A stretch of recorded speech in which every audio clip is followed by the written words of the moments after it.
दोस्तों नमस्कार। जनचौक में आपका स्वागत है। मेरे पास इस समय गांधीवादी कार्यकर्ता हिमांशु जी हैं। अब हिमांशु जी जो है दिल्ली से मुंबई की यात्रा किए थे। जो देश के अंदर राजनीतिक कैदी हैं उनकी रिहाई के लिए इन्होंने साइकिल से तिहाड़ से लेकर तलोजा जेल तक की यात्रा की थी। बहुत सफल यात्रा थी और अभी कुछ दिन नहीं बीते हैं फिर दोबारा एक यात्रा का इन्होंने प्रोग्राम बना लिया है, जो राजघाट से दिल्ली से कुशीनगर मतलब गांधी से लेके बुद्ध तक की यात्रा करने जा रहे हैं, वो भी साइकिल से। और क्या इसके पीछे मकसद है, क्या लक्ष्य है, क्या उद्देश्य है, सब कुछ जानने समझने के लिए इन्हीं से बात करते हैं। हिमांशु जी, एक दूसरी यात्रा पर आप निकलने जा रहे हैं, तो पहले तो बताइए क्या यात्रा, क्या रूट है और फिर क्या उद्देश्य है इसके पीछे। जी, तो यात्रा का रूट जो है दिल्ली से अलीगढ़, मथुरा, अलीगढ़, कानपुर, इलाहाबाद, बनारस होते हुए कुशीनगर तक का है। और इसमें योजना ये है कि हम 4 संतों की समाधि स्पर्श करते हुए जाएंगे। पहली है महात्मा गांधी की समाधि राजघाट दिल्ली, उसके बाद कबीर साहब की समाधि मगहर, उसके बाद संत रैदास की समाधि काशी और उसके बाद अंत में गौतम बुद्ध की समाधि कुशीनगर। और इस यात्रा का जो मकसद है वो है सद्भावना।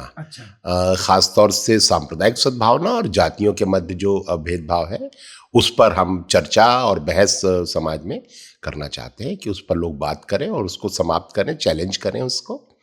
ये मकसद है। ये गांधी की शहादत दिवस के दिन आप ये यात्रा शुरू कर रहे हैं, जनवरी को शुरू। जी। तो और रास्ते में क्या मतलब फार्म क्या होगा और किस तरह से वो करेंगे, मतलब लोगों से बातचीत या क्या तरीका रहेगा? तो होता ये है प्रैक्टिकली कि हम जब साइकिल पर यात्रा करते हैं तो रास्ते में चाय की दुकानों पर बात होती है, रास्ते में लोग बैठे हैं चौपाल पर वहाँ बात होती है, और फिर जहाँ ठहरते हैं वहाँ पर लोग आ जाते हैं, उनके साथ बातचीत होती है। तो रोज़ाना खूब सारे लोगों के साथ बातचीत होती है और उसमें हमें खुद भी सीखने को मिलता है कि जनता के बीच क्या चल रहा है, जनता क्या सोच रही है। तो हमारा भी दिमाग खुलता है, हमें भी हमारी विचार भी मंझते हैं। तो ये 2 तरफा लर्निंग प्रोसेस है और जनता को भी हम कुछ बताने का हमें मौका मिलता है जो हमने सीखा है। जी। तो हिमांशु जी, जो अभी दौर चल रहा है, चाहे केंद्र में सत्ता हो चाहे यूपी में, और यूपी में तो केंद्र से कुछ ज़्यादा ही एक सांप्रदायिक रूप आया है सामने सत्ता का, वो जो है आप सद्भावना यात्रा कर रहे हैं, जिसको पसंद ही नहीं करते हैं, किसी भाईचारे में विश्वास की जगह मुस्लिम विरोध और एक सांप्रदायिक फ्रेंजी कैसे पैदा किया जाए और बढ़ाया जाए, इस पर खुद सरकार लगी हुई है अपने तरीके से। तो आपको क्या लगता है कि रास्ते में आपको इजाज़त मिलेगी जाने की? देखिए, इजाज़त तो एक भारतीय नागरिक को साइकिल चलाने के लिए सड़क पर किसी की इजाज़त की ज़रूरत नहीं है। पिछली यात्रा में भी मुझसे कई जगह पूछा जाता था कि क्या आपने इस यात्रा को करने के लिए सरकार से इजाज़त ली है या पुलिस से इजाज़त ली है। तो मेरा यही कहना था कि एक नागरिक को अपने देश की में साइकिल चलाने के लिए किसी सरकार की इजाज़त की ज़रूरत नहीं है।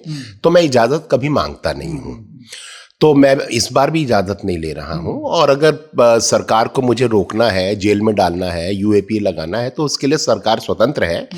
और मुझे ये डराया जा रहा है, चुनौती दी जा रही है कि आप यूपी में यात्रा नहीं कर सकते, यहाँ आप आएंगे तो आपको या तो अरेस्ट कर लिया जाएगा या आपको जान से मार डाला जाएगा, आप पर यूएपी लगा दिया जाएगा।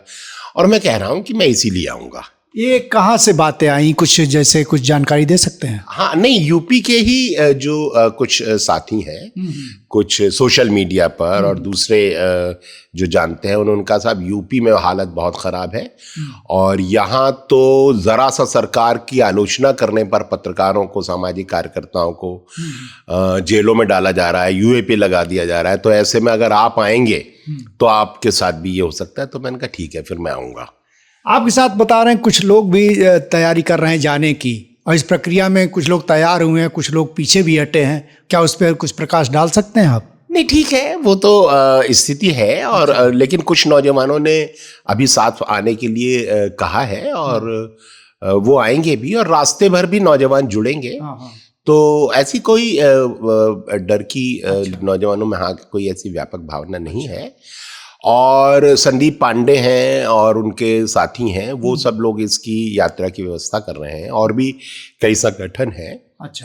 रिहाई मंच वाले राजीव यादव है, दूसरे लोग हैं, वो सब लोग इसमें साथ दे रहे हैं। तो ये व्यापक संगठनों और व्यक्तियों के समर्थन से की जा रही है। आप क्या कुछ देख रहे हैं, पोस्टर बनाए हुए हैं ये? हाँ, तो ये एक पोस्टर है, इसमें गांधी हैं। जिस क्रम से हम जाएंगे, गांधी जी, संत कबीर, संत रैदास और गौतम बुद्ध हैं, फिर बाबा साहब अम्बेडकर हैं, फिर राष्ट्रमाता सावित्रीबाई फुले हैं, फिर खान अब्दुल गफ्फार खान हैं, और फिर भगत सिंह हैं, शहीद भगत सिंह। तो ये साइकिल के आगे लटकाने के लिए बोर्ड्स हैं, हाँ, अच्छा। जितने भी यात्री चलेंगे।